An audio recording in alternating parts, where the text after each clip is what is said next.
Imagine a world where the sun barely rises above the horizon, where snow never melts, and where the silence of the frozen earth is broken only by the distant howl of the wind.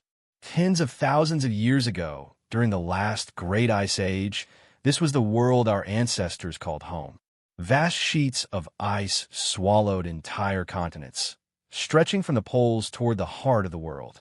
The air was sharp, cruel, and dry, carrying with it the scent of cold stone and dying grass.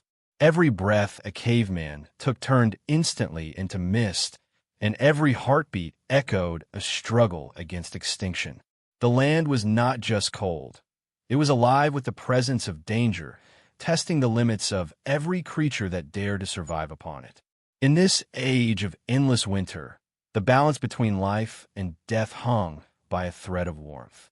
The Earth's temperature had plummeted dramatically, locking rivers into frozen veins and transforming forests into skeletal remains.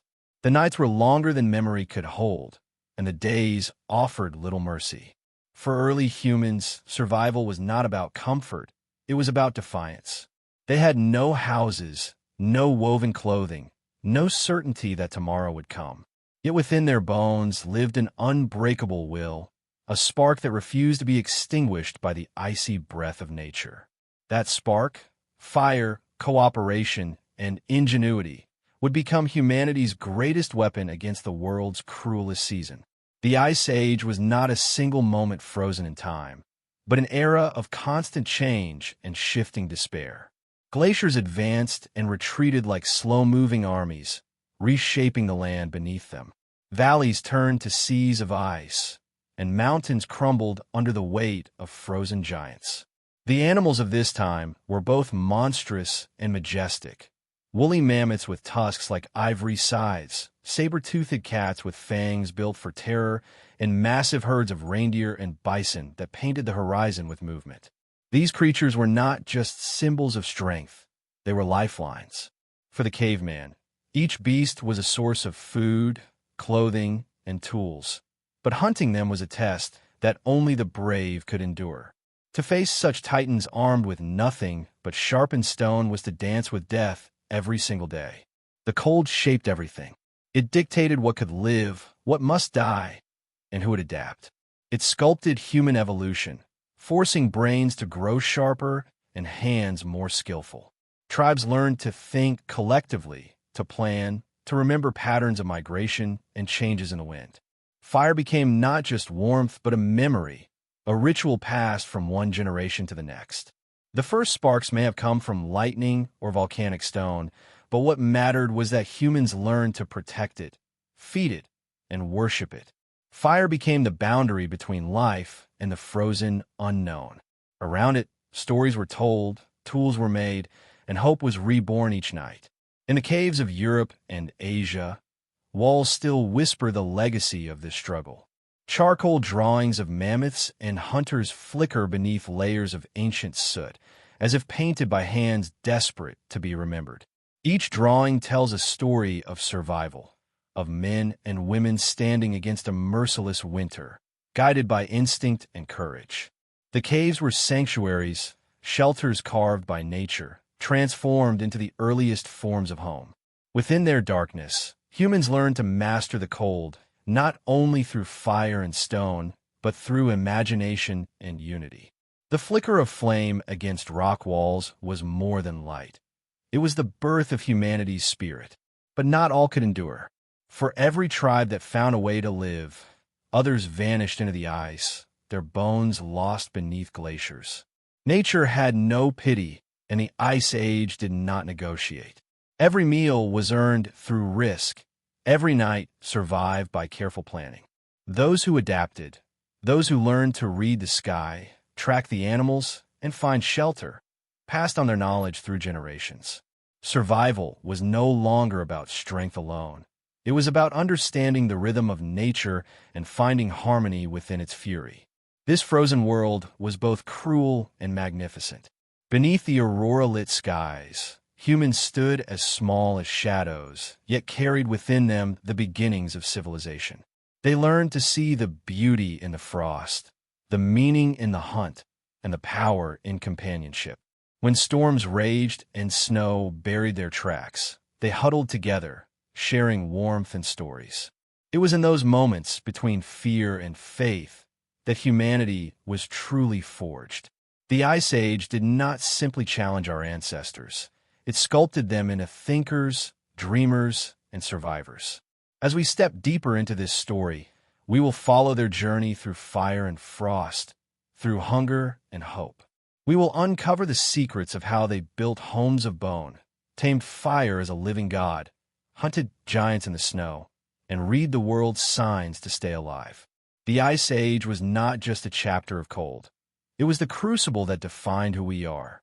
It was here, amid the endless winter, that humankind learned its greatest lesson. That survival is not about conquering nature, but about learning to coexist with it. The cold tested them, broke them, and in doing so, made them unbreakable. The age of endless winter was not merely a battle for warmth. It was the dawn of humanity's will to endure. To the early humans of the Ice Age, winter was not just a season. It was an enemy that arrived each year to test their strength, patience, and will to exist. The falling of snow signaled not beauty, but danger. It meant dwindling food, frozen rivers, and nights that seemed to stretch without end. Each gust of icy wind carried the threat of death, chilling the body and gnawing at the mind. Cavemen did not have the luxury of calendars or predictions. They felt winter's approach in their bones, in the way animals began to vanish and the earth itself grew silent beneath layers of frost. For them, survival meant adaptation, and adaptation was a battle waged against the cold, the dark, and the unknown. When the temperature dropped, every breath burned the lungs, and every movement became a fight against the weight of frozen air. Frostbite and hypothermia were silent killers, creeping in while people slept, stealing fingers, toes, and lives without mercy. The Ice Age did not forgive weakness. It demanded constant vigilance. Hunters who once roamed freely now struggled to track prey that migrated far south, forcing tribes to ration every scrap of food. Hunger was a constant companion, whispering in the night, urging them to move, to fight, to endure. The human body, frail compared to the beasts of the tundra, became a fortress of instinct. Layers of animal fur became armor, fat preserved heat, and movement itself was a form of survival. The simplest acts, breathing, walking, sleeping, turned into rituals of defiance. But survival was more than physical endurance. It was also psychological. The mind had to withstand the isolation and terror that came with endless cold. The lack of sunlight during long winters created despair, and in that darkness, the line between hope and madness blurred. Yet this constant struggle awakened something profound in our ancestors. Fear sharpened their senses. It taught them to think ahead, to plan, to prepare. They began to recognize patterns in nature, the migration of herds, the freezing of rivers, the way the sky changed before a storm. Knowledge became the difference between life and death. Each observation was stored, remembered, and shared, passed from one generation to the next through story and example. The cavemen became more than survivors. They became students of the earth. Their communities evolved under the pressure of winter's cruelty. No single person could stand alone against the cold. Cooperation was not a choice, it was survival.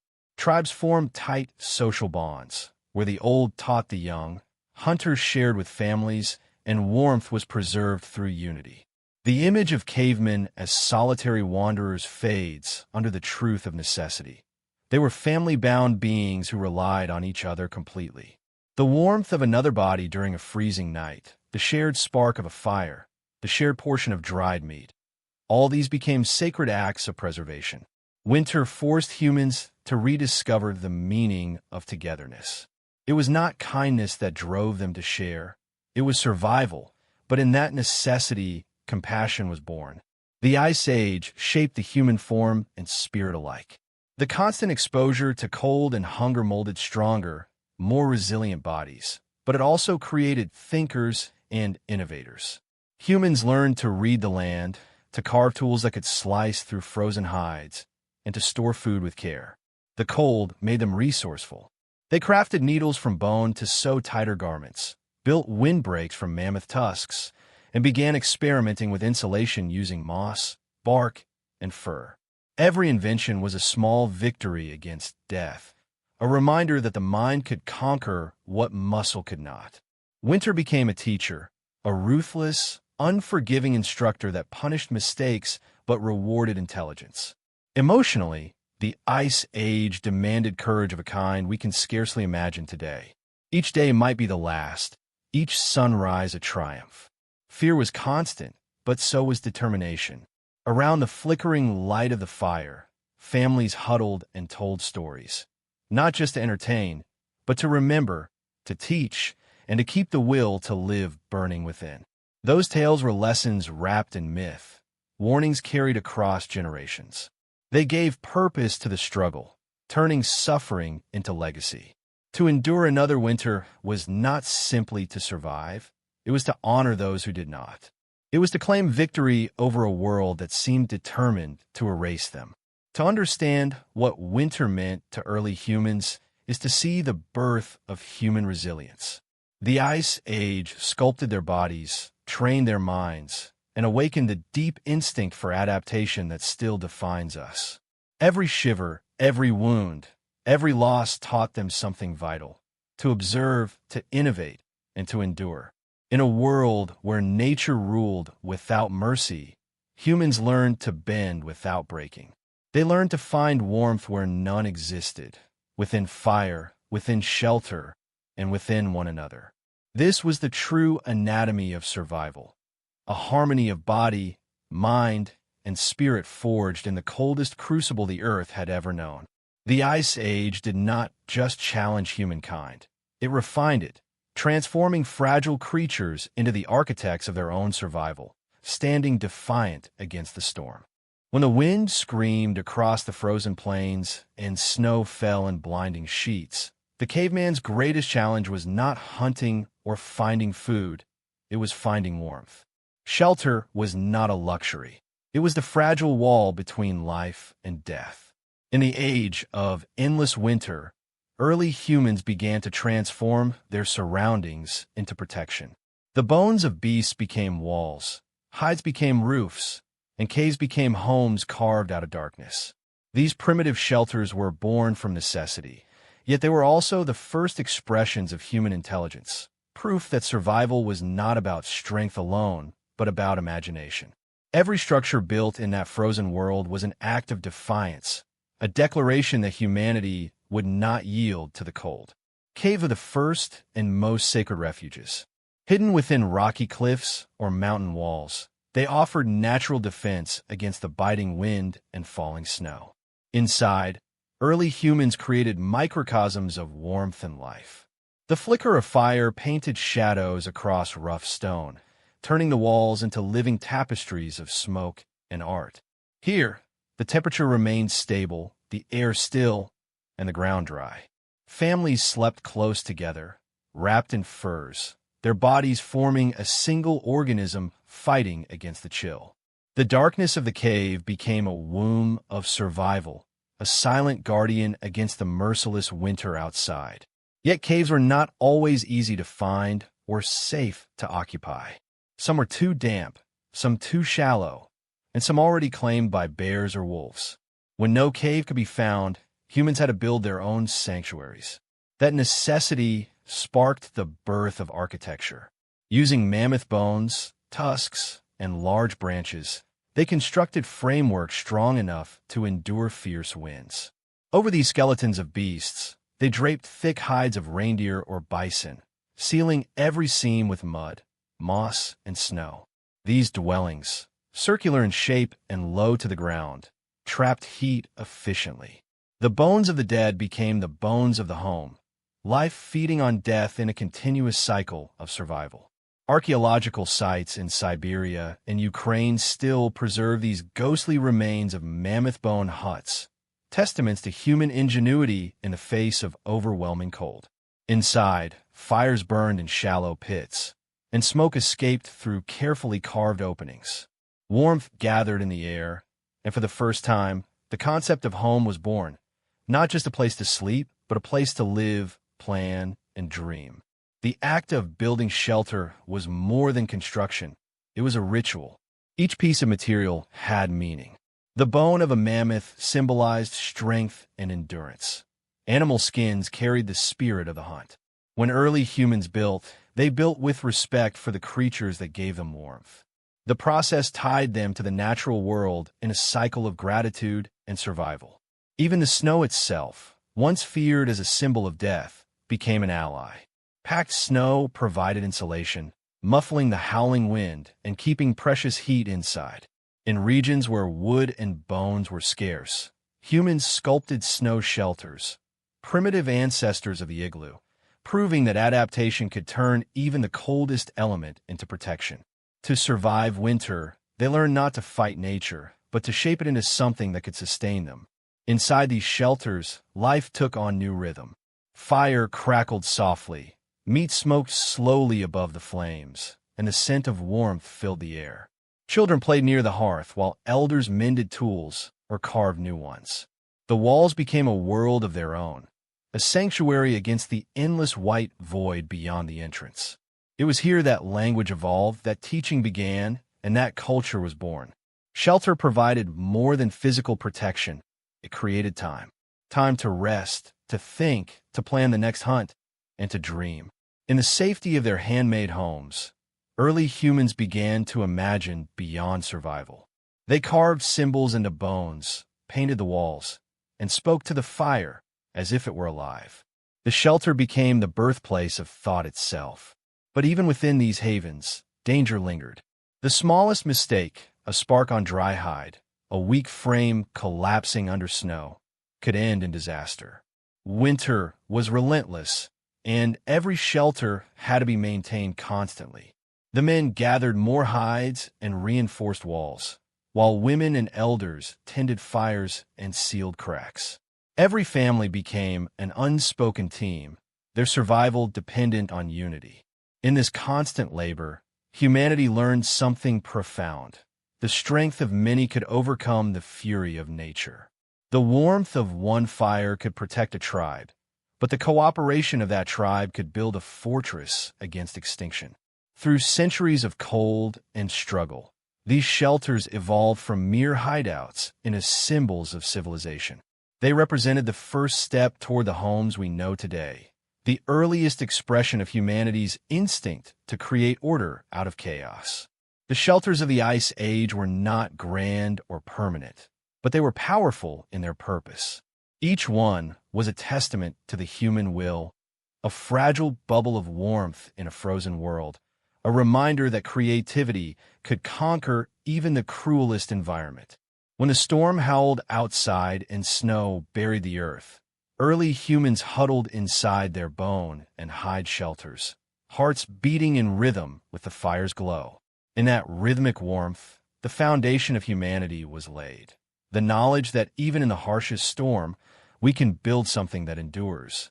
In the heart of the Ice Age, when nights stretched endlessly and cold gnawed at the bones of every living creature, fire became more than a discovery. It became salvation. For early humans, the flicker of flame was a miracle, a rare and mysterious force that defied the cruelty of nature. It offered warmth when the world froze, light when the darkness swallowed all sight, and safety when predators prowled the endless snow. To possess fire was to possess life itself, and those who learned to master it became the guardians of survival. The cavemen who kept the flame alive were not just hunters or gatherers. They were the first fire keepers, protectors of the most sacred element known to humankind. Before fire, nights were a time of terror. The cold was merciless, creeping into every muscle and nerve, turning sleep into a deadly risk. But once humans learned to harness flame, everything changed. The first sparks may have come from lightning striking dry grass, from friction between stones, or from the glowing embers of volcanic rock. Whatever its origin, fire transformed the rhythm of existence. It was warmth against frost, light against night, and hope against despair. Families huddled close to its glow, their faces illuminated by the dance of orange and gold. For the first time, darkness no longer ruled unchallenged. The flames became a silent guardian, standing between the tribe and the abyss. Learning to create and preserve fire required patience, observation, and reverence. Early humans discovered that certain stones, flint and pyrite, could produce sparks when struck together. Dry moss, bark, or animal fur became the tinder that caught those tiny bursts of light and turned them into flame. This knowledge was precious, shared carefully through generations, often guarded as a tribal secret. Those who could summon fire were treated with deep respect, almost as if they possessed divine power. They became the keepers of warmth, the ones entrusted to feed the flames and ensure they never died. The loss of fire during a snowstorm or migration could mean death for an entire group, and so the fire keepers became symbols of both responsibility and faith. Within their shelters and caves, fire became the center of existence. It was where families gathered, where stories were told, and where ideas were born. The crackle of burning wood was the heartbeat of human life. Its warmth dried wet furs, cooked meat, hardened tools, and frightened away wolves that lingered in the shadows. Over time, the fire pit became more than a practical necessity. It became a place of ritual. Archaeological remains show patterns of soot and ash carefully arranged, suggesting that early humans treated their hearths as sacred spaces. They may have believed that the fire contained a spirit, a living presence that needed care, feeding, and respect. To them, flame was not a mere tool. It was a companion, a god of light and warmth that had to be honored. The presence of fire also changed how humans thought and felt. It gave them the power to shape their environment instead of merely enduring it. The warmth allowed them to survive in regions previously uninhabitable, to migrate farther north into lands of eternal snow. With light, they extended their waking hours, turning night into time for work, talk, and reflection. Fire became the spark of thought, the silent witness to the birth of language, art, and imagination. Around it, minds awakened. The flicker of light on cave walls inspired paintings, symbols, and myths. It was as though the flame itself whispered stories to those who watched it, feeding both body and spirit. But fire demanded discipline. It could save or destroy, and the cavemen learned this duality early. A single careless ember could burn down a hide shelter, consume precious supplies, or attract predators from miles away. The fire keepers had to balance fear and respect, ensuring the flames burned just enough to warm without endangering their people. They developed rituals to maintain the hearth, feeding it in turns, shielding it from snow, and transporting embers during migrations in small clay or stone containers. These glowing seeds of life were carried from camp to camp, ensuring that no tribe would face the cold unarmed. In those embers traveled the heartbeat of humanity itself. As generations passed, fire became intertwined with identity. Tribes told stories of how the first flame was stolen from the gods or gifted by the spirits of thunder. These myths reflected the awe and gratitude humans felt toward the element that had changed their fate. The flicker of a flame was both mystery and mastery. It reminded them of their fragility, yet also of their growing power over the world. They could now cook food, making it safer and easier to digest. They could temper stone tools to make them sharper. They could see their enemies before being seen. Fire shifted the balance of life, pushing humans up the chain of survival. And in those long, frozen nights, when the wind howled through the tundra and the cold pressed against the walls of their shelters, the tribe would gather around the flames. Shadows would dance across the walls, and stories would spill from lips cracked by frost.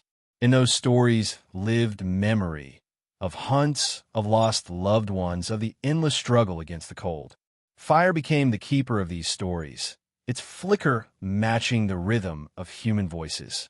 It connected the past to the present, carrying knowledge through generations. Even when storms raged and darkness seemed infinite, the sight of a single flame was enough to remind them that life endured.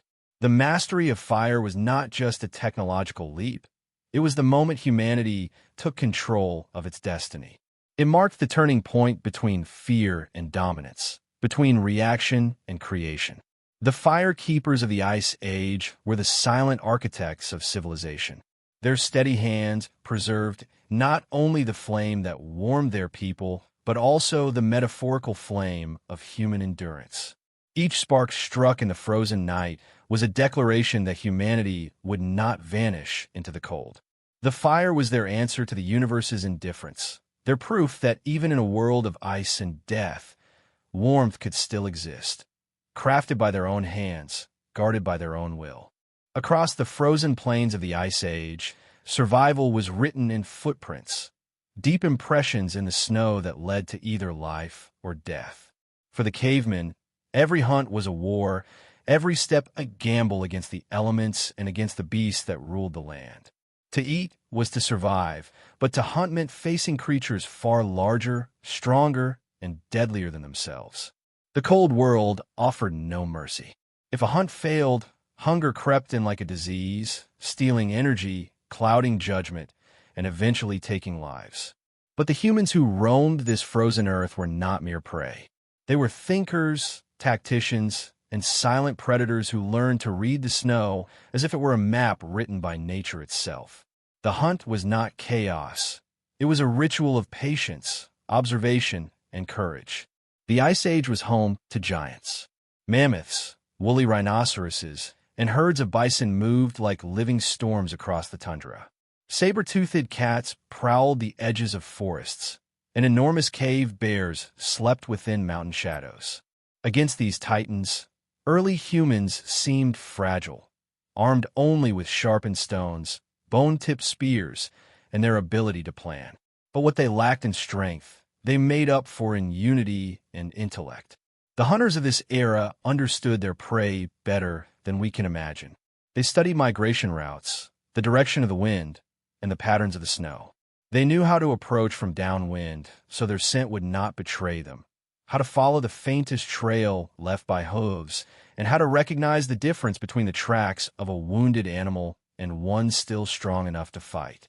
The snow was their teacher, and the world was their hunting ground. The hunt began long before the first spear was thrown. It began with preparation. Tribes would gather around the fire to plan their movements, their faces lit by flickering light and determination. Every member had a role: scouts, drivers, flankers, and finishers. Cooperation was not optional. It was the only path to victory. The hunters moved silently, their furs blending with the landscape, their breath shallow to avoid steam clouds that could give them away. The cold bit into their skin, but they ignored it. In the rhythm of the chase, they became one with the world, each heartbeat synchronized with the earth beneath their feet. The moment they spotted a herd, their pulse quickened not with fear, but with focus. The line between predator and prey blurred. For those few critical moments, humans became creatures of instinct and purpose, their minds sharp and their wills unshakable. The strategies they used were masterpieces of primitive intelligence. To bring down a mammoth, they might drive it toward a pit camouflaged with branches and snow, or lure it onto unstable ice that would crack beneath its weight. They crafted spears balanced for throwing and thrusting, their tips hardened by fire and bound with sinew. Some tribes coordinated ambushes, where hunters encircled the herd, driving animals toward hidden attackers. Others studied animal behavior to predict when the weak, old, or injured would fall behind. A perfect target for a clean kill. Each successful hunt was a symphony of timing, precision, and endurance. But even success carried risk. A wounded mammoth could crush a man in seconds, and one mistake could mean disaster for the entire group. To hunt was to live dangerously by necessity, to stand in the shadow of extinction and still move forward. When the kill finally came, it was not celebrated with wild joy, but with solemn respect. Blood stained the snow, steam rose from the beast's body, and silence filled the air. The hunters bowed their heads, acknowledging the life taken and the life it would give in return. Every part of the animal was used: flesh for food, bones for tools, sinew for binding, and hides for clothing and shelter. Nothing was wasted. In this cycle of death and gratitude, early humans found balance. The mammoth was not an enemy. It was a partner in survival, a creature whose sacrifice meant another day of warmth and strength for the tribe. Over time, these rituals of respect evolved into early forms of belief, connecting the act of hunting to the spiritual fabric of human existence. The return from a successful hunt was a moment of triumph and unity. The hunters came home as heroes, carrying not just meat, but the promise of continued life. Children would run to meet them. Elders would offer silent blessings, and fires would burn brighter that night. The air filled with the smell of roasting meat and the sound of laughter, a rare but precious victory against the cold. For a short time, fear faded. Bellies were full, and warmth spread through the camp. Yet beneath that joy was always the unspoken truth that the next hunt would come soon, and the cycle would begin again. Winter never slept, and neither could the hunter. Hunting also shaped the evolution of the human body and mind. The need for coordination, communication, and shared strategy refined their intelligence and deepened their social bonds. The same focus that guided the spear later guided the invention of tools, language, and art. Through the discipline of the hunt, early humans learned foresight, patience, and courage, skills that would define their species for millennia. The harsh conditions of the Ice Age forged them into survivors not because they conquered nature, but because they learned to listen to it, to move with it, and to respect it. In the endless white silence of the Ice Age, the hunter's shadow stretched long across the snow, a symbol of humanity's endurance. Each track left behind told a story of hunger and hope, of loss and determination. To hunt in the cold was to face the world's most unforgiving challenge, and to emerge victorious through intellect and cooperation. The hunters of ice and shadow were not merely killers. They were the architects of survival, the bridge between instinct and civilization. Their courage in the face of giants kept the flame of humanity alive, glowing faintly against the vast, frozen darkness that sought to swallow it whole. In the world of ice and shadow, there was one element that stood between man and extinction: fire. It was more than warmth. It was survival, spirit, and power. To the cavemen, fire was not just a tool, but a living force, a god of light that conquered the eternal cold.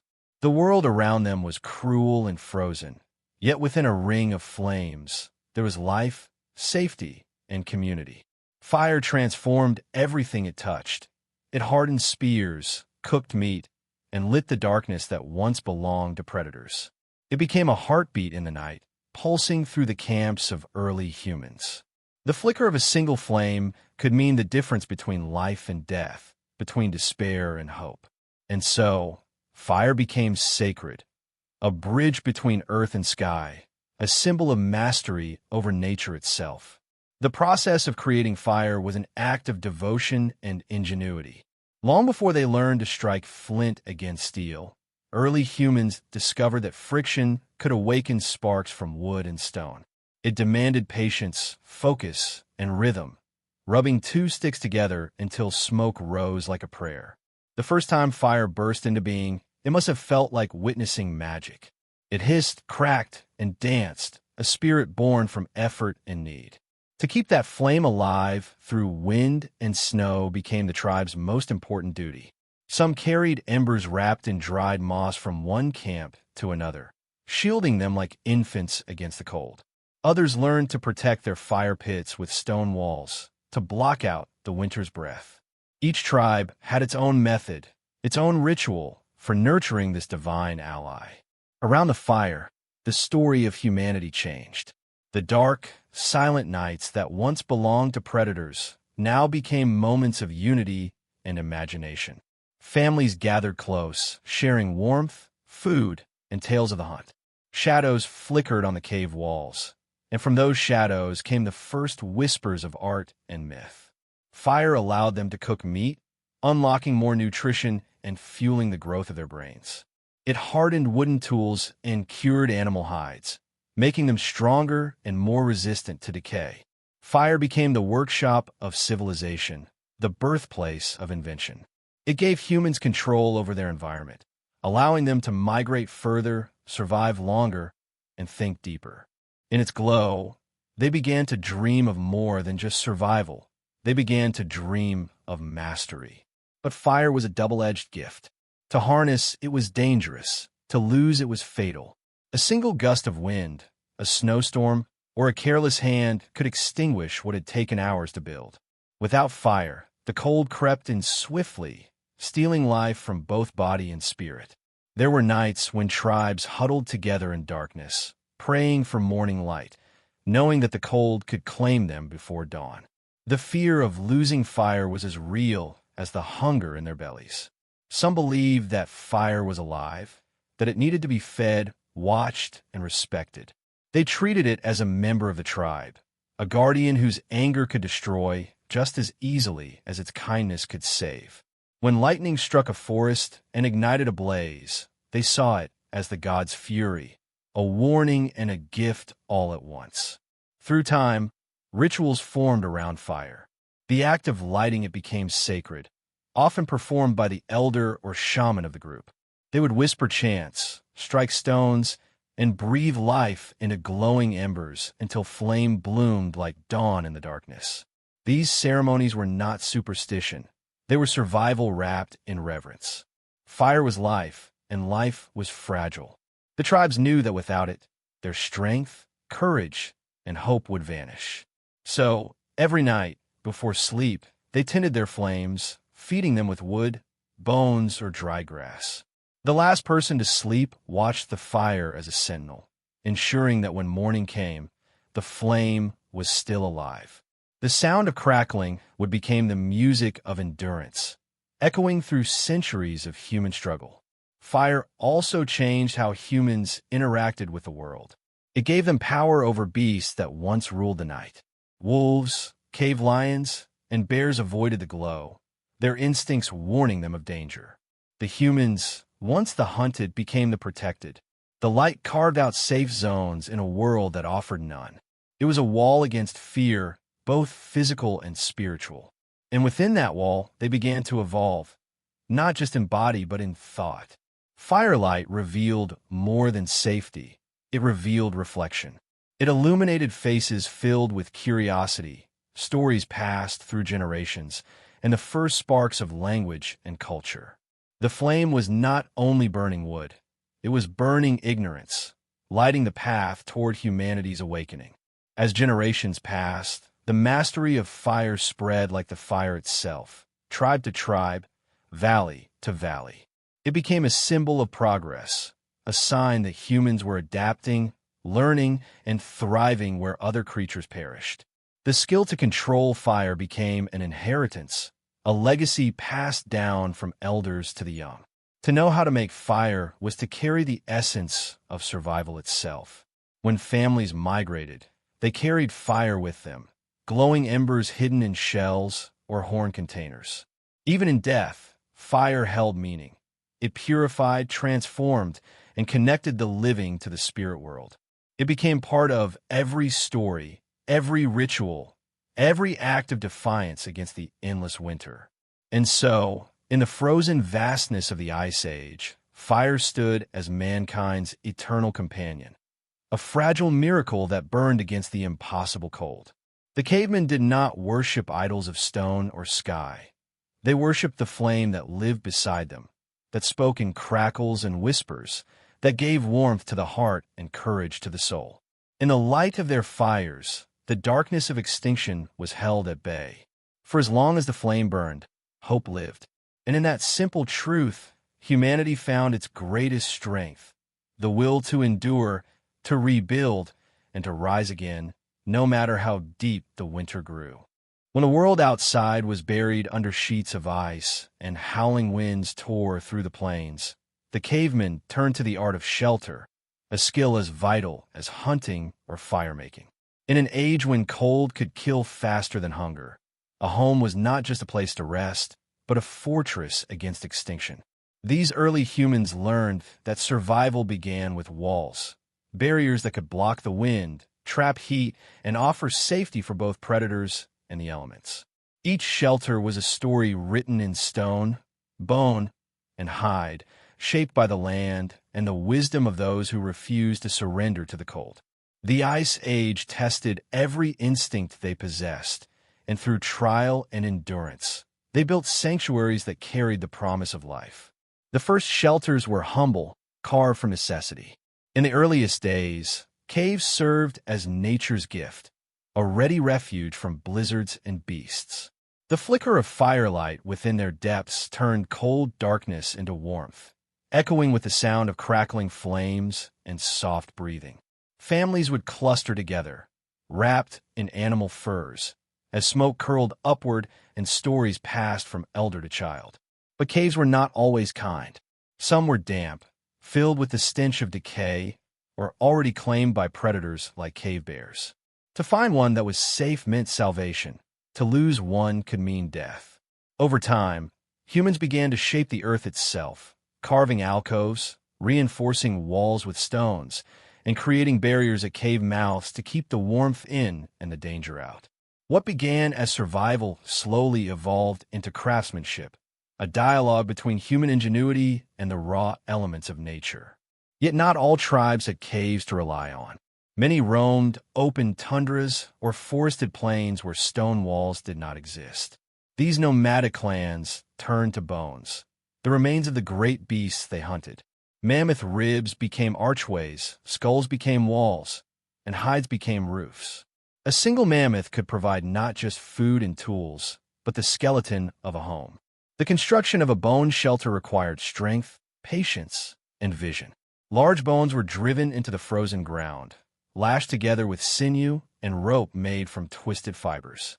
The gaps were filled with moss, grass, and packed snow to seal out the cold.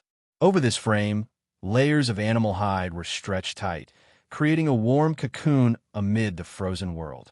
When fire burned within, the interior glowed like a heartbeat, life pulsing in defiance of death.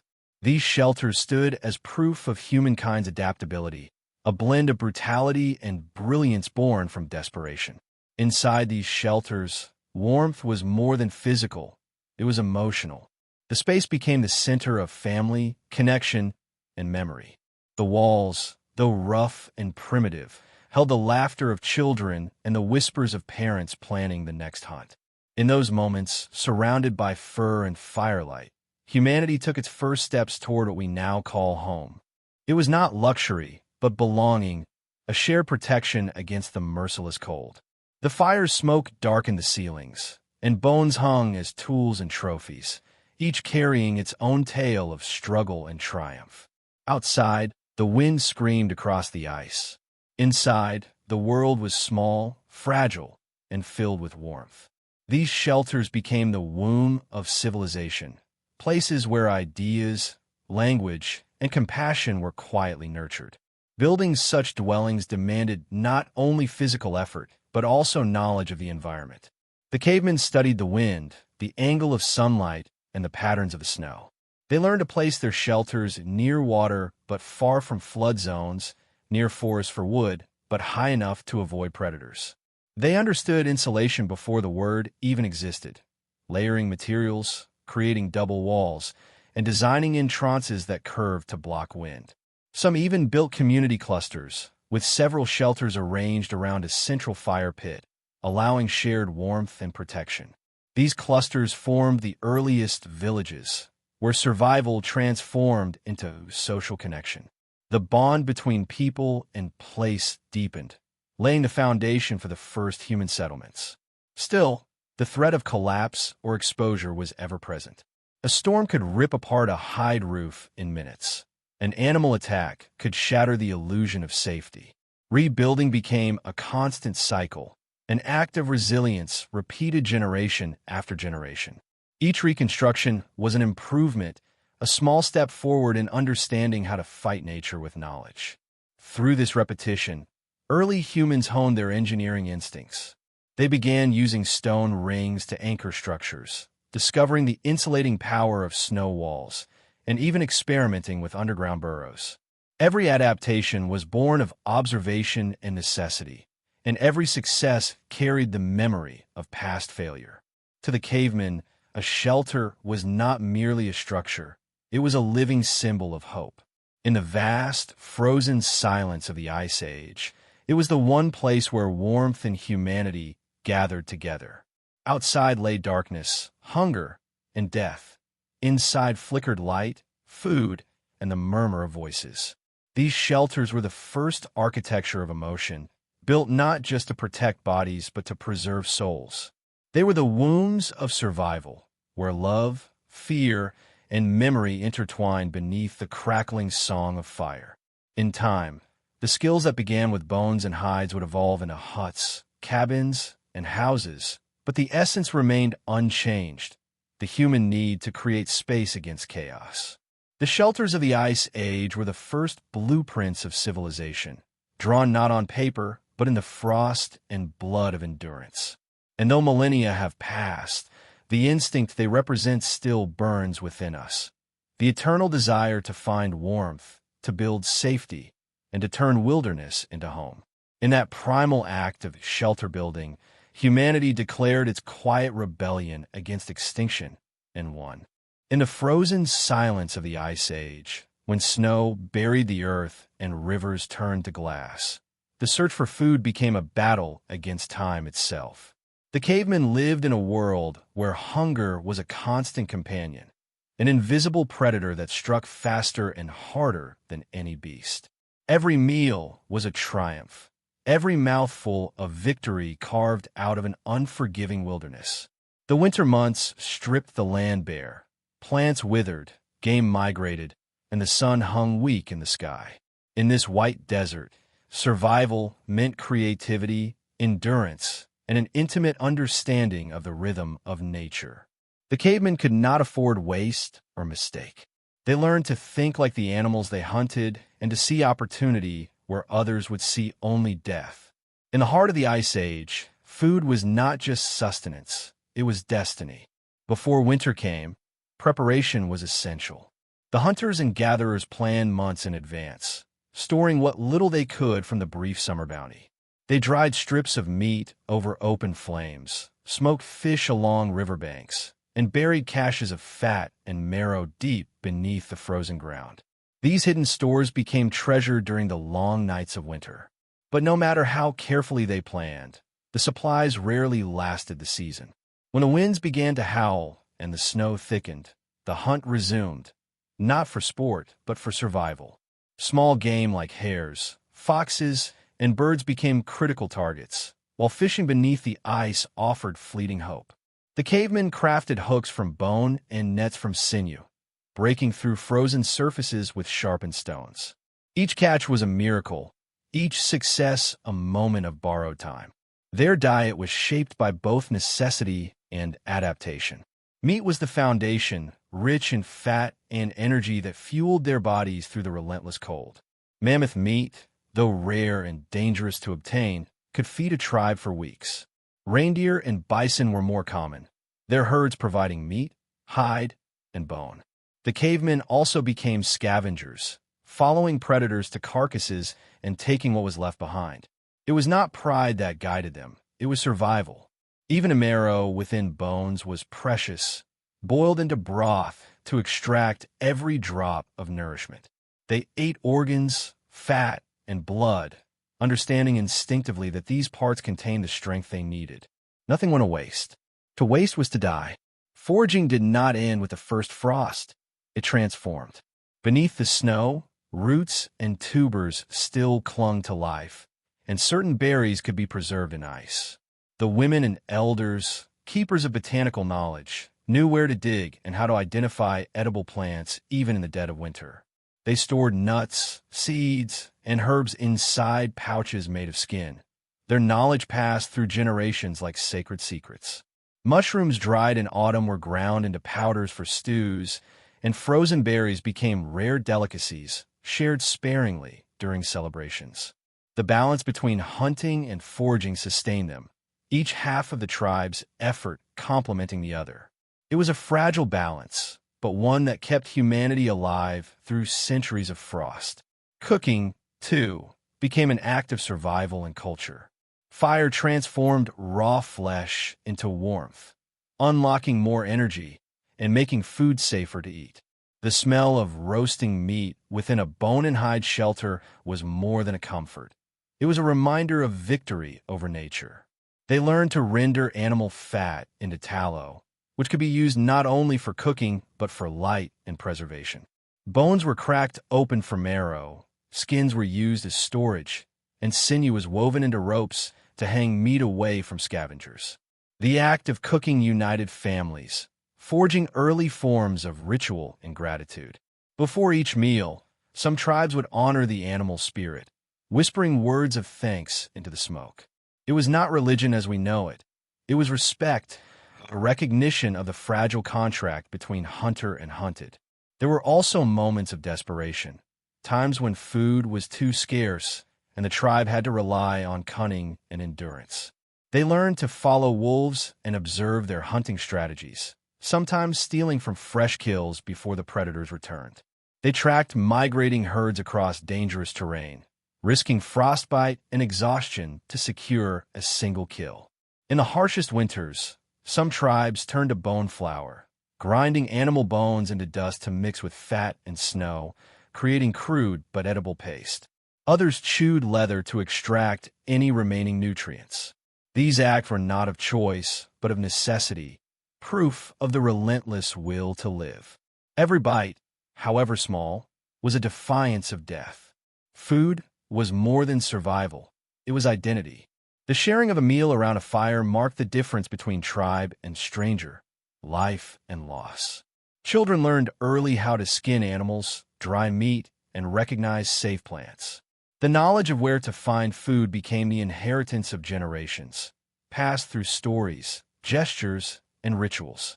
In this exchange, food became the glue of community, the bond that tied humanity together against the vast, cold silence of the Ice Age. Every feast, no matter how small, was a celebration of endurance, of one more day won against impossible odds. And yet, even in the bleakest months, there was beauty in their struggle.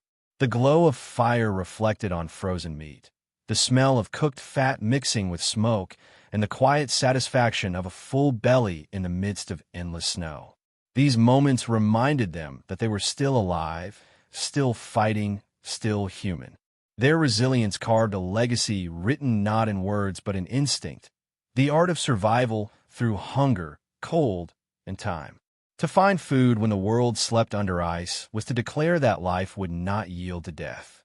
The cavemen did not just eat to live. They lived to endure, to adapt, and to ensure that the flame of humanity would never go out, no matter how long or cruel the winter became. In the endless cold of the Ice Age, survival was not the task of an individual. It was the burden and blessing of the group. Alone, a human could not face the snowstorms, the beasts, or the hunger. But together, huddled around a fire beneath hides and bones, they found strength in unity. The family and the tribe were the beating heart of the caveman world. They were not simply collections of people. They were living systems of cooperation, emotion, and shared endurance. Within the harsh silence of the frozen world, voices became warmth. The laughter of children, the low murmur of stories, and the rhythmic sound of breathing beside a dying fire became as essential to survival as food or shelter. In the darkness of winter, family was the light that kept the human spirit alive. Every tribe was a miniature universe, shaped by necessity and bound by loyalty. At its center was the fire, around which generations gathered. Elders, with faces carved by time and memory, carried the wisdom of countless winters. They remembered which valleys froze last, which rivers still flowed under the ice, and where herds would return when the snow melted. Their knowledge was their people's compass. Parents passed that wisdom to their children through stories told in the glow of firelight, stories of mammoth hunts, of the spirits in the wind, and of the ancestors who had braved the same cold centuries before. These tales were more than entertainment. They were lessons in survival disguised as myth. The young listened with wide eyes, absorbing not just information but identity.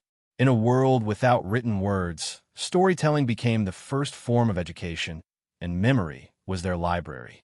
The structure of the tribe reflected both the physical and emotional needs of its members.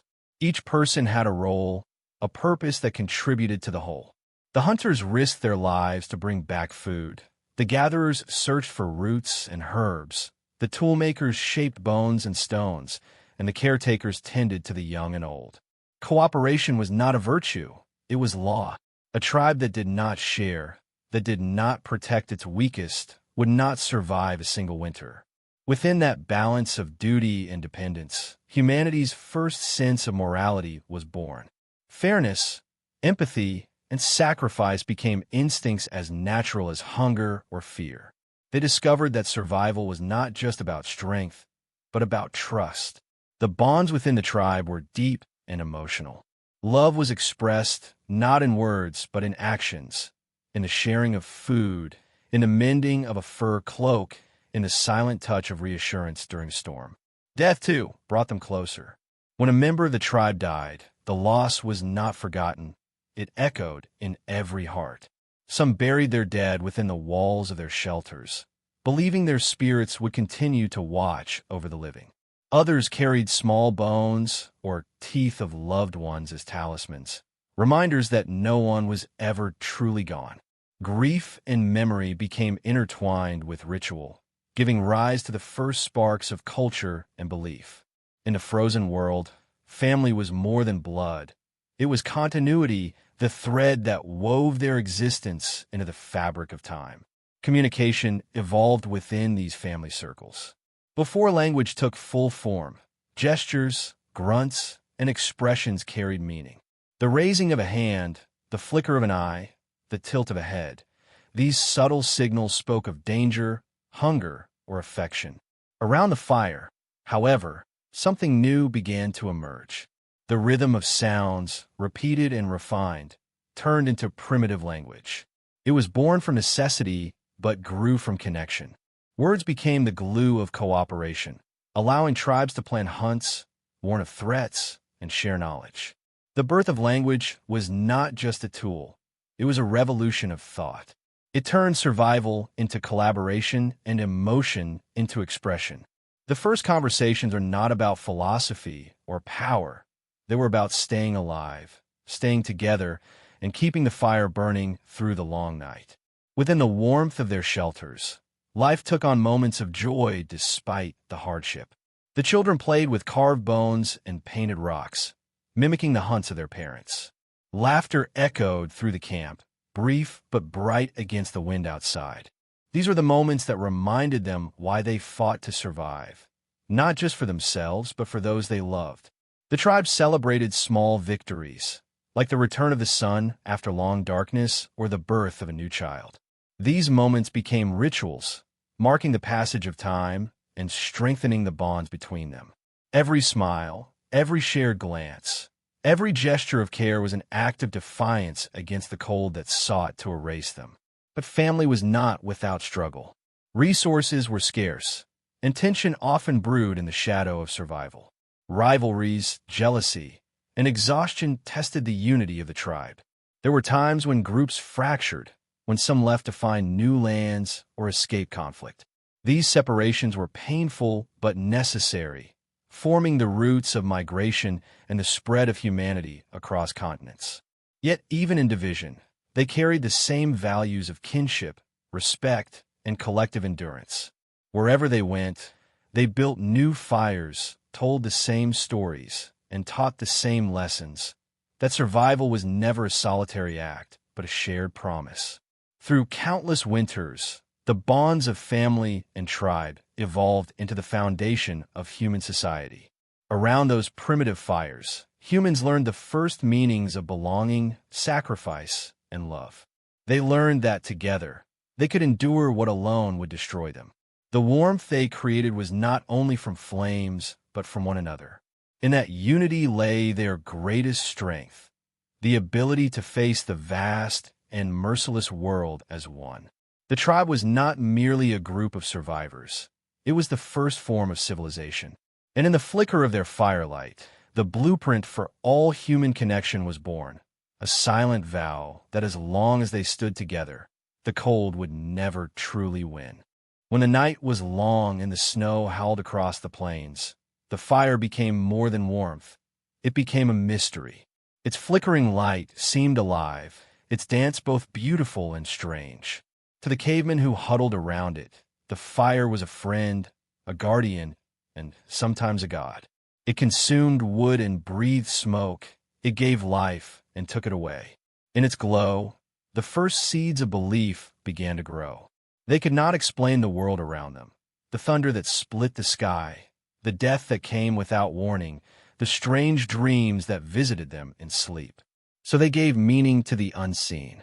The fire's whisper, the wind's sigh, the shifting stars, all spoke in voices they did not yet understand. In that search for meaning, spirituality was born. It was not religion in the form we know it today. It was instinct, a need to explain the unexplainable, to find comfort in the vast and terrifying silence of the Ice Age night. As tribes grew, their beliefs began to take shape in rituals and symbols. The act of offering a piece of meat to the flames or carving figures in a stone was not done out of vanity, but reverence. The cavemen believed the world was filled with spirits, some kind, some cruel.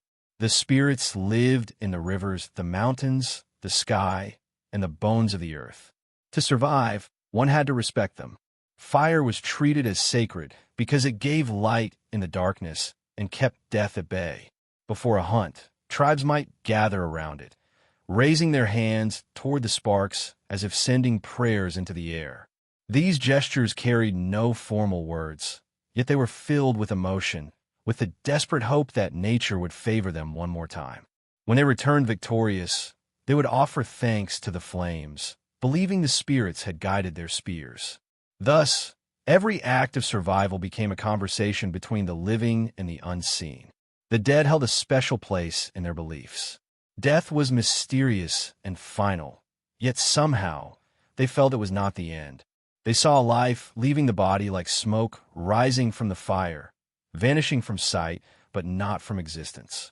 Some tribes buried their dead with care, surrounding them with tools, weapons, and food for the journey beyond. Others placed them high in caves or under stones, hoping to keep them safe from scavengers and spirits of misfortune. Over time, these practices became more elaborate, giving birth to the earliest forms of ceremony.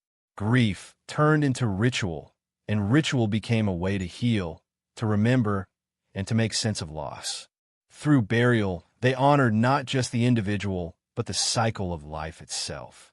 They began to believe that the spirit lingered, watching over the tribe, protecting or warning them through dreams and omens.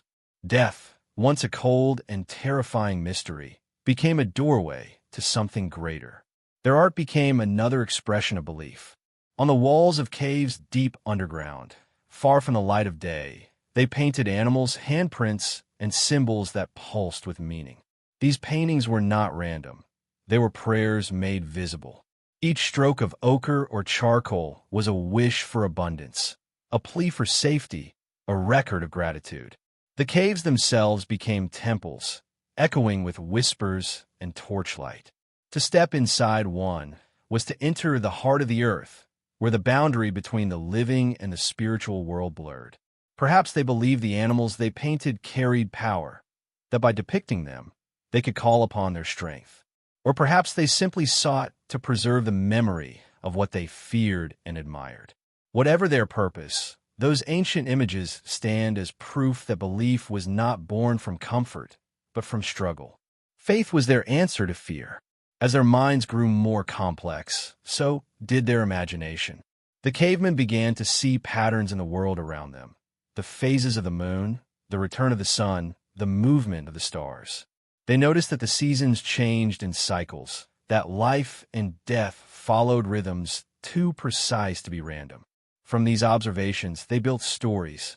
The sun might have been seen as a mighty hunter chasing darkness, or the moon as a watchful mother who guided the lost.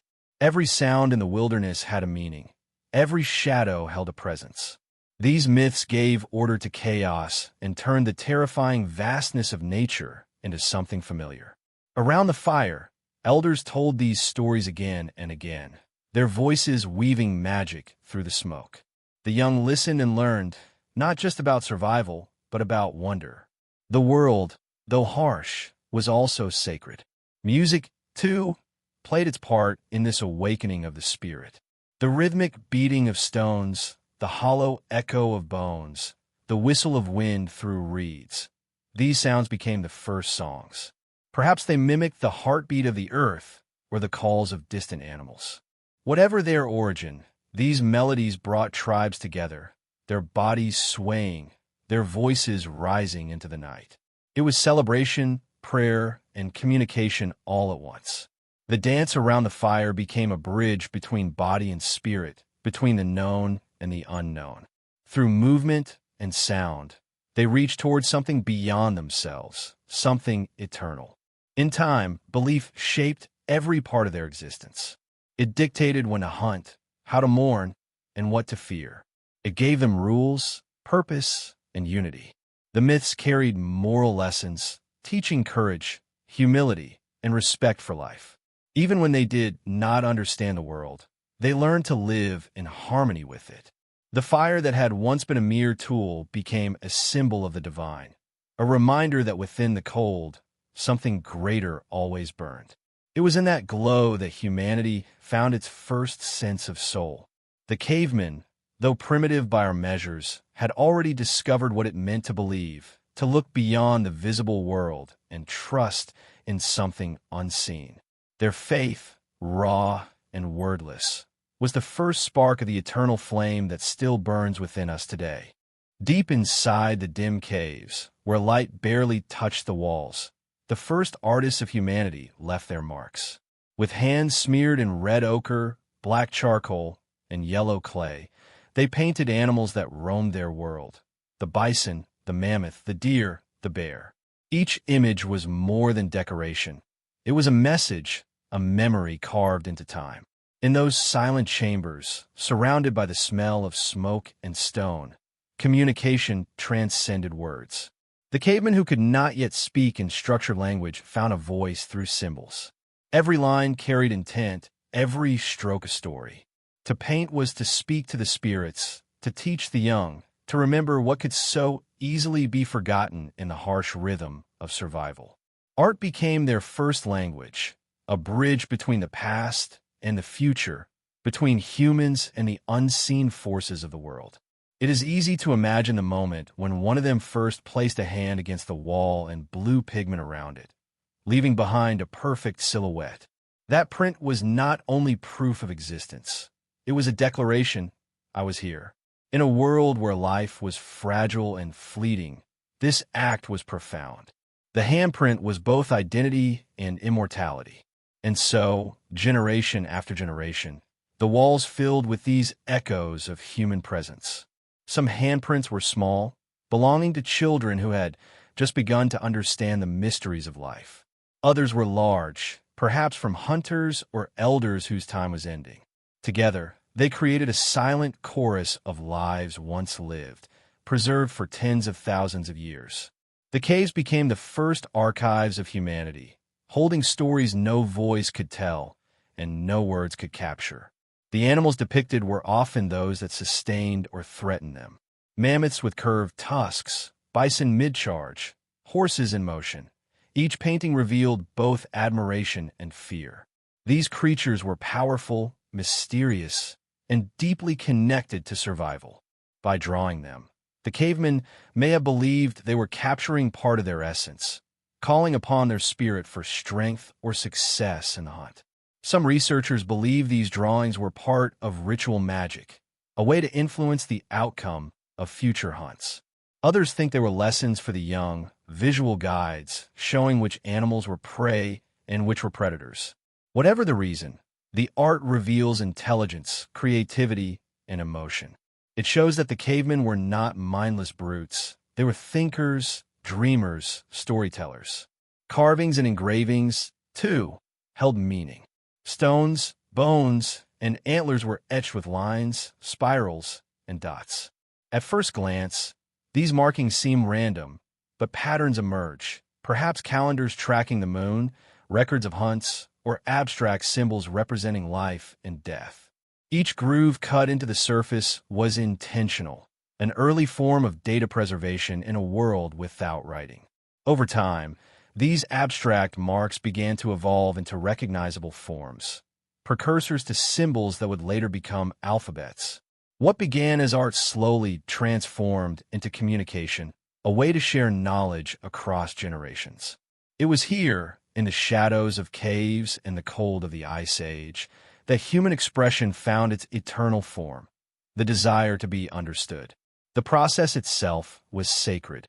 The act of mixing pigments, of gathering minerals, of grinding stones into powder, all of it carried significance.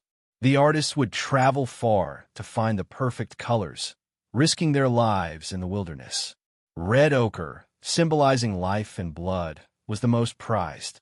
Black soot from the fire represented death, night, and mystery. Yellow clay stood for warmth, for the sun that always seemed too far away. These pigments were not just colors. They were elements of the earth transformed into meaning. When combined, they told a story not just of survival, but of the human spirit's need to create beauty even in darkness. The placement of paintings deep within caves was no accident. To reach them, one had to crawl through narrow tunnels, climb over jagged rocks, and carry torches that flickered in the damp air. The deeper the artist went, the further from the everyday world they traveled.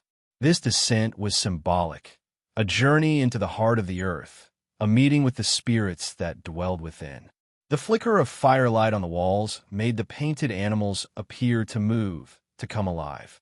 In that moment, the cave became a living world, a sacred space where time dissolved. The experience must have been both terrifying and awe-inspiring, a glimpse of the mystical, born from the simplest act of creation. Music and rhythm often accompanied these acts of art. The hollow echo of drums made from stretched hides, the whistle of wind through hollow bones, the rhythm of feet stamping in unison. These sounds transformed the caves into theaters of ritual. Art, sound, and firelight merged into one experience. It was not entertainment, it was communion. Through these acts, the tribe connected with something greater than themselves, the pulse of life, the mystery of existence. Each creation, whether painted, carved, or sung, was an offering to the world around them and the spirits they believed governed it. The meanings of these early symbols might be lost to us, but their emotional truth remains. When we look at those ancient paintings today, we feel the same awe they once did. We sense the breath of the artist, the hum of the torch, the weight of their fear and hope. These are the oldest conversations in human history, still echoing across millennia. Through them, we see ourselves, not as modern beings, but as part of a lineage of dreamers who refuse to be silenced by time. In every symbol, there is a heartbeat. In every stroke of color, a whisper from the past. And though language has evolved and civilizations have risen and fallen, that primal urge to express, to leave a mark, still burns within us. Just as it did for them, so long ago, in the sacred silence of the stone. Long before calendars and compasses, long before the written word or recorded time, the cavemen looked to the earth and sky for answers. Every season was a test of endurance, but none more so than winter. Survival depended on knowing when it would come, how harsh it would be, and how long it might last. Without this knowledge, tribes could starve or freeze before spring's return. So they watched, learned, and listened to the animals, the wind, the soil, and the bones. Each sign, each subtle shift in nature, carried meaning. The cavemen were not scientists in the modern sense, but they were master observers. Over generations, they developed an instinctive understanding of cycles, how a thickening animal coat meant snow was near, how early migrations warned of long cold, how the cracking of bones in the fire could whisper the will of the coming season. These were not superstitions to them. They were survival strategies written in the language of nature. The bones played a central role in this ancient art of prediction. After a successful hunt, as the tribe gathered around the fire to roast meat and warm themselves, the shaman or elder would take the leftover bones and study them carefully. Cracks formed by the heat were read like signs, each fracture interpreted as a message from the unseen world.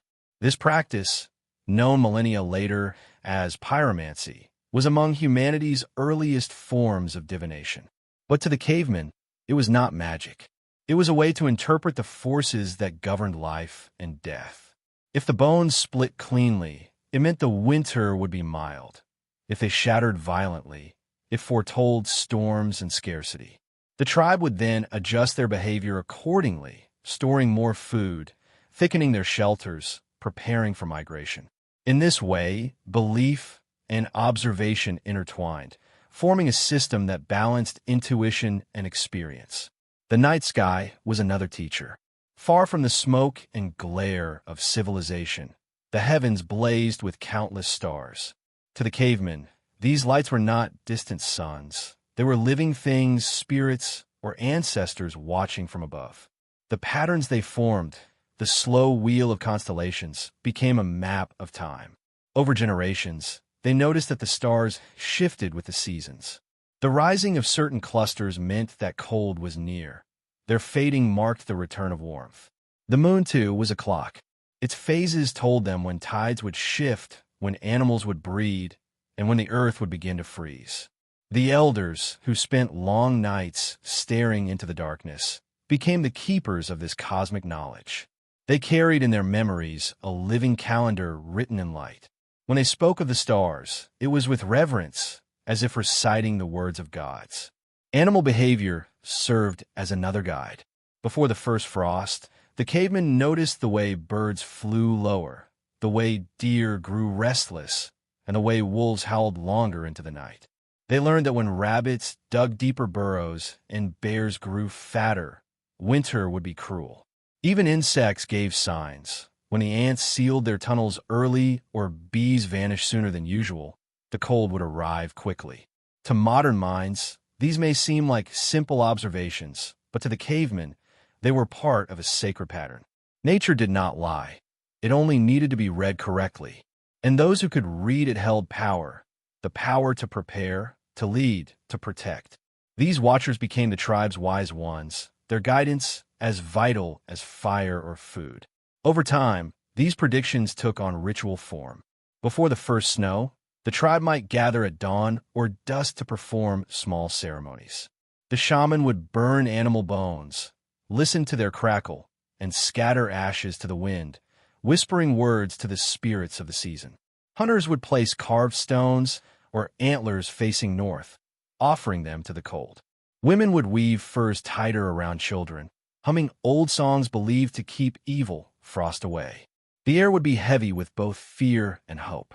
They understood that no ritual could truly stop winter, but it could prepare the spirit to face it. The ceremony itself strengthened the tribe's unity. It reminded them that they were not alone in the face of nature's wrath. Their shared belief became a kind of warmth, a psychological shield against despair. Some of the most remarkable discoveries came from patterns in the environment itself. The cavemen noticed how frost formed differently depending on the wind, how rivers froze at certain depths, and how the color of the sky at sunset hinted at coming storms. Red skies meant snow. A pale, clear horizon foretold bitter cold. These were lessons passed down in whispers, carved into memory rather than stone. The oldest among them carried these signs like sacred scripture, teaching them to the young as part of their survival education. In this way, knowledge became heritage, and the reading of the natural world became one of the earliest sciences, a blend of observation, instinct, and faith. But there was always uncertainty. Sometimes the bones lied, or the stars shifted unexpectedly. Sometimes the animals vanished too soon, leaving the hunters without guidance. These moments tested not only their endurance, but their faith. When their predictions failed, they did not abandon the practice. They refined it. Failure, too, was a lesson from nature. The wise learned to listen closer, to look deeper. Over centuries, this continuous cycle of trial and observation sharpened the human mind. It forged curiosity, pattern recognition, and an early form of reasoning that would, much later, give birth to science itself. For the cavemen, predicting winter was more than survival. It was communion with the earth. They did not see themselves as separate from nature, but as part of its rhythm. The falling leaves, the migrating herds, the silent stars, all moved according to a grand design that included them. To read these signs was to listen to the voice of the world. And though they lacked the language to describe it, they understood something profound. That existence itself was a pattern, a cycle, a balance between life and death, warmth and cold, light and darkness. In learning to predict the snow, they were, in truth, learning to understand their place in the universe. Thus, with bones cracking in firelight and stars shimmering above, the cavemen stood on the threshold between instinct and intellect. They gazed into the flames and into the heavens, searching for meaning, searching for signs. Each season, each snowfall, brought new wisdom and new humility. The ice may have threatened to erase them, but through their quiet study of nature's signs, they found a way to endure. And in that enduring, they took their first steps toward becoming not just survivors, but thinkers. When the world turned white and the rivers froze into glass, the hunt became a test of both strength and intellect. The cold stripped the land of mercy. Plants withered, small animals vanished, and even the wind carried hunger in its howl. For the cavemen, hunting in winter was not a choice. It was survival itself. Every step through the snow was a gamble between life and death. Yet, it was during these cruel months that their ingenuity shone brightest. The frozen landscape demanded patience, coordination, and courage. A single mistake could mean starvation or frostbite, but a successful hunt could sustain the tribe for weeks. The hunters knew the rhythm of the snow, the silence that came before the storm, the brittle crunch beneath their feet, the sharp scent of blood that hung in the frozen air. They were not just hunters, they were strategists, moving in harmony with the land that sought to kill them. The hunt began with observation. The cavemen studied the trails left by herds in the snow, the broken branches, the deep imprints of hooves, the faint warmth of droppings still steaming in the cold. Every detail was a clue. They could tell how recently an animal had passed, how large it was, and whether it was alone or part of a group. These details were critical, for the difference between a solitary prey and a herd could mean the difference between a feast and disaster. The hunters communicated with hand signals and whispers. Words were dangerous in the still air, carrying far enough to spook even distant prey. They painted their bodies with ashes and snow to hide their scent and blend with the environment. Their weapons, spears tipped with sharpened bone or stone, were wrapped in rawhide to keep the grip steady against the cold. Every tool was the result of generations of adaptation, each refinement carved out of necessity. Sometimes the hunt stretched for days. The hunters tracked reindeer herds across miles of frozen tundra, sleeping in shallow pits lined with furs, their bodies pressed together for warmth. They ate small rations of dried meat, saving their strength for the chase. When they finally reached their prey, it was a moment charged with tension. The reindeers stood in clusters, their breath forming ghosts in the air, their ears twitching at every sound. The hunters would fan out, circling silently, waiting for the right moment to strike. One mistake, a cracked branch, a misplaced step, could send the herd scattering. But when the signal came, it was chaos and precision all at once. Spears flew, shouts echoed, and blood stained the snow. The air filled with steam and fury as life clashed against life. To kill was never easy, even for them. Every successful hunt was both victory and sorrow, a reminder that to live meant to take life. The greatest danger was not always the animal, but the cold itself. Once a kill was made, the race against time began. The carcass had to be skinned and butchered quickly before it froze solid. Tools of bone and flint sliced through flesh that stiffened by the minute. Hands grew numb, blood crystallized, and every breath came with pain. The hunters worked silently, efficiently, driven by the knowledge that any delay could waste precious food. The meat was divided, some for the immediate fire, some to be dried or frozen for later. The hides were stripped carefully to make new clothing or to line shelters. Even the bones were treasured, carried back to the camp to be carved into tools or burned for predictions of the next snowfall. Nothing was left behind. In this brutal exchange, respect was shown not through words, but through the ritual of use. Every part of the animal served a purpose, honoring the life that had been taken. But not every hunt ended in success. Sometimes the weather turned suddenly, trapping the hunters in blizzards so fierce that visibility vanished. In those moments, survival meant instinct, finding shelter in caves, behind rocks, or beneath snowdrifts.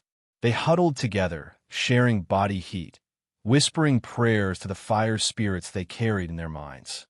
Days could pass before the storm eased, and when it did, many would not return.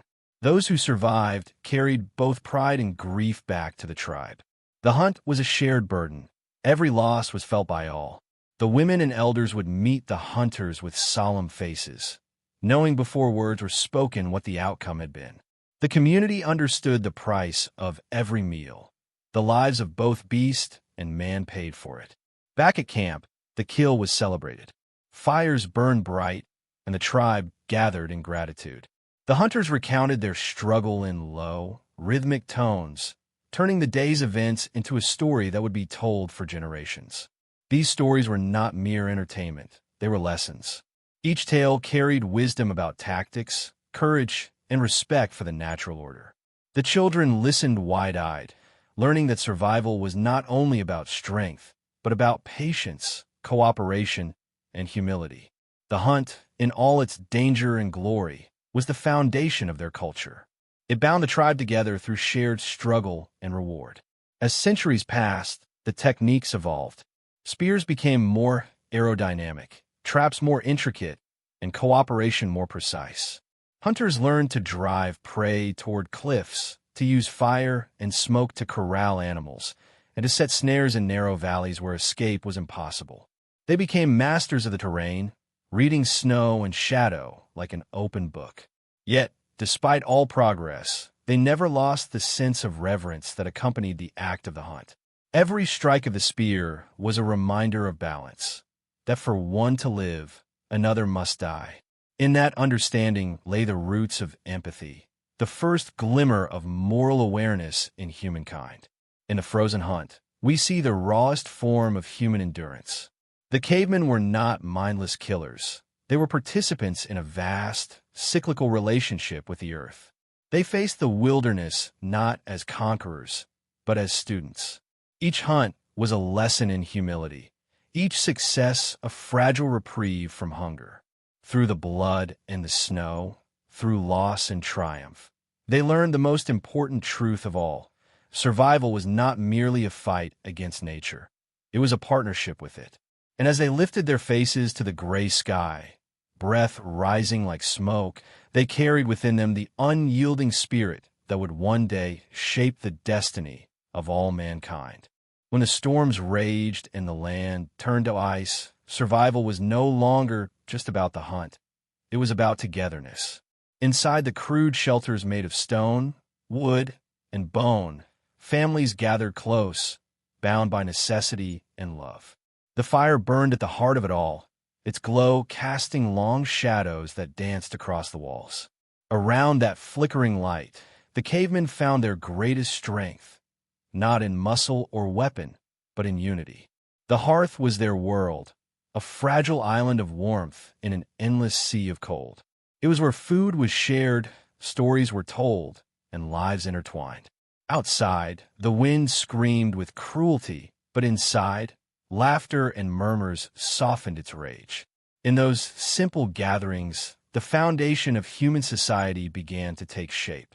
The family, once just a means of survival, became a source of comfort, belonging, and identity.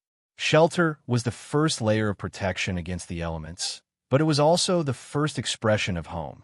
The cavemen built their dwellings from whatever materials nature offered. In the north, mammoth bones formed the framework of huts, their tusks curved into arches over which hides were stretched. In forested regions, wooden poles supported walls of bark and mud, sealed with animal fat to keep out the cold. Some lived in caves, their entrances blocked with stones and furs to trap warmth. Inside, the air was thick with smoke and the scent of burning wood, but that discomfort was a small price for survival. They lined the floors with dry grass and animal skins, creating a soft barrier between their bodies and the frozen ground. Every detail of these shelters spoke of ingenuity, the evolution of necessity into craft. Over generations, they learned how to build stronger, warmer, safer spaces. It was here, in these shelters, that humanity's concept of home was born. The family unit was small but powerful. Parents, children, and sometimes the elderly shared these spaces, each playing a role in the delicate balance of survival.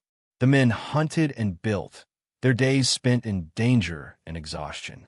The women tended the fires, prepared the food, mended clothing, and cared for the young.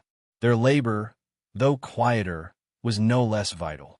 It was their vigilance that kept the hearth alive, their patience that preserved order amid chaos. The elders, though frail, were the memory of the tribe. They told stories of hunts past, of ancestors, of the lessons written in the stars and bones. Through their words, wisdom was passed down: how to read the weather, how to cure illness, how to endure loss.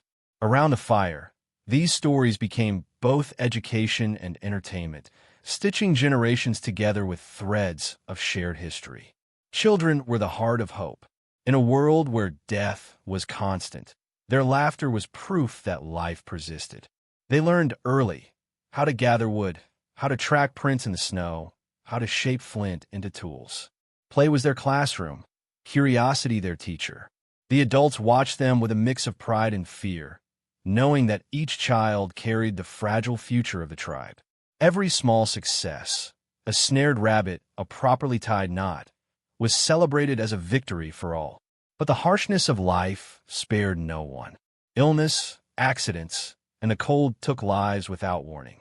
When death visited, the family grieved together. Their mourning was not silent. It was ritualized, touching the body, whispering farewells, sometimes placing a small stone or carving beside the dead. Through grief, they found unity, and through unity, they found the will to continue. The fire itself was both a physical and spiritual center. It provided heat, cooked food, and kept predators away, but it also symbolized life. Each family guarded their fire carefully, feeding it as one would feed a child. To let it die was to invite death. When embers grew weak, they blew gently upon them, coaxing the flames back to life with reverence.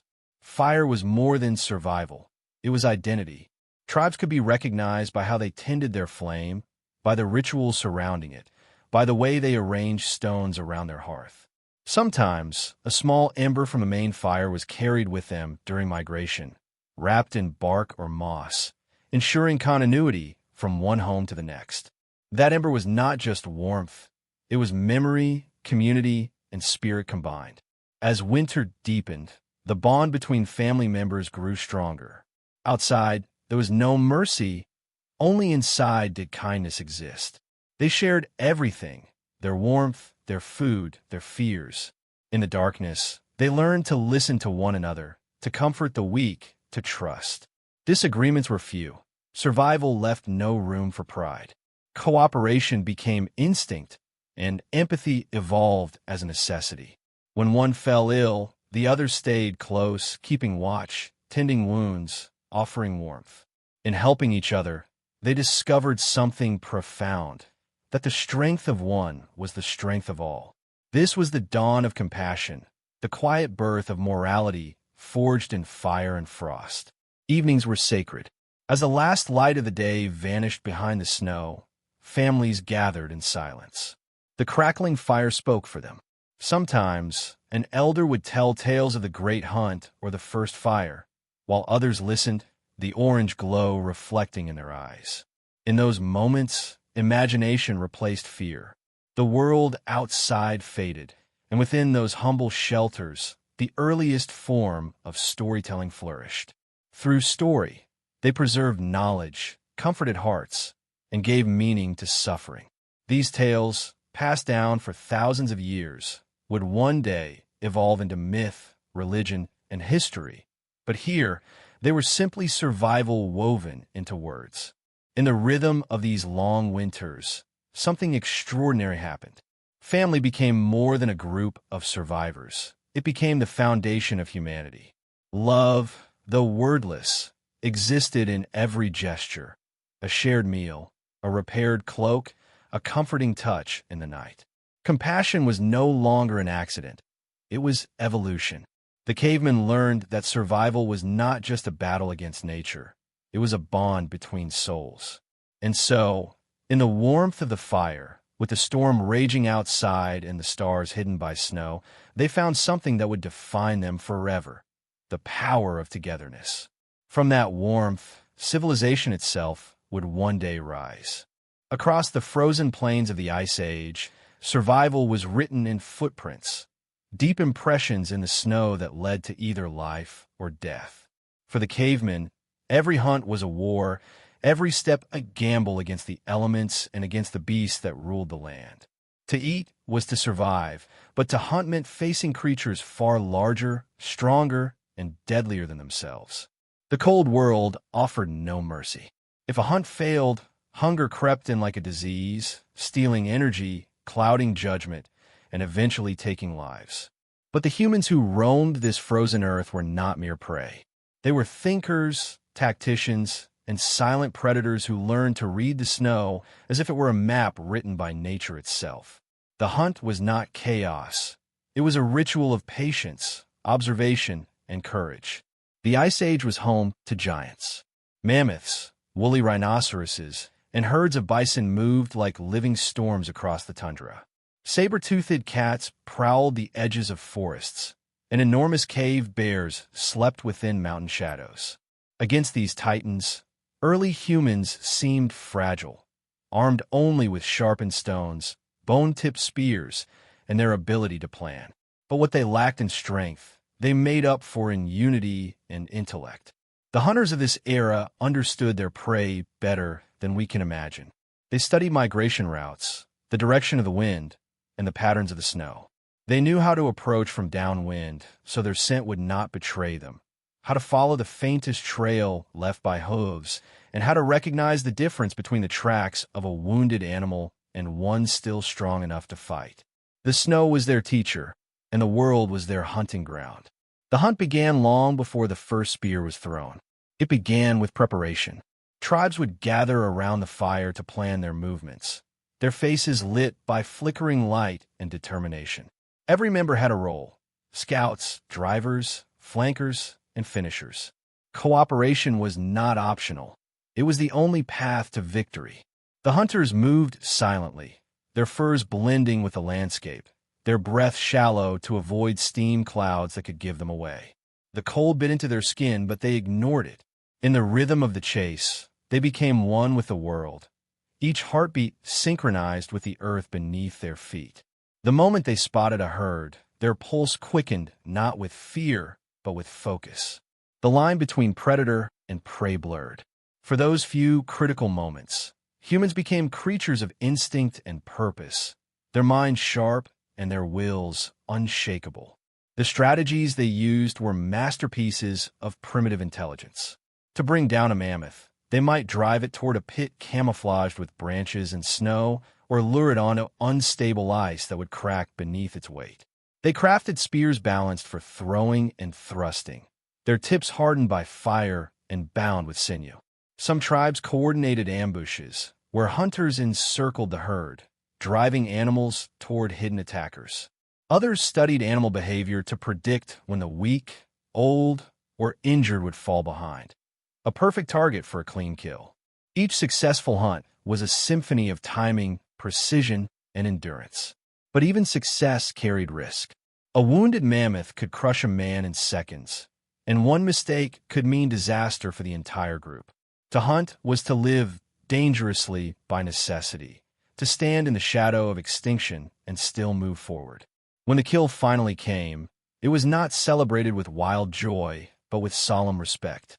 Blood stained the snow, steam rose from the beast's body, and silence filled the air. The hunters bowed their heads, acknowledging the life taken and the life it would give in return. Every part of the animal was used: flesh for food, bones for tools, sinew for binding, and hides for clothing and shelter. Nothing was wasted. In this cycle of death and gratitude, early humans found balance. The mammoth was not an enemy. It was a partner in survival, a creature whose sacrifice meant another day of warmth and strength for the tribe. Over time, these rituals of respect evolved into early forms of belief, connecting the act of hunting to the spiritual fabric of human existence. The return from a successful hunt was a moment of triumph and unity. The hunters came home as heroes, carrying not just meat, but the promise of continued life. Children would run to meet them, elders would offer silent blessings, and fires would burn brighter that night. The air filled with the smell of roasting meat and the sound of laughter, a rare but precious victory against the cold. For a short time, fear faded. Bellies were full, and warmth spread through the camp.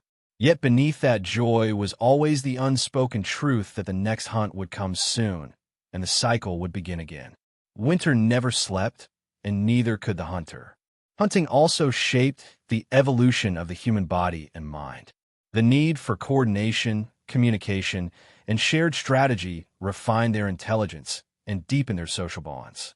The same focus that guided the spear later guided the invention of tools, language, and art. Through the discipline of the hunt, early humans learned foresight, patience, and courage, skills that would define their species for millennia. The harsh conditions of the Ice Age forged them into survivors not because they conquered nature, but because they learned to listen to it, to move with it, and to respect it. In the endless white silence of the Ice Age, the hunter's shadow stretched long across the snow, a symbol of humanity's endurance. Each track left behind told a story of hunger and hope, of loss and determination. To hunt in the cold was to face the world's most unforgiving challenge, and to emerge victorious through intellect and cooperation. The hunters of ice and shadow were not merely killers.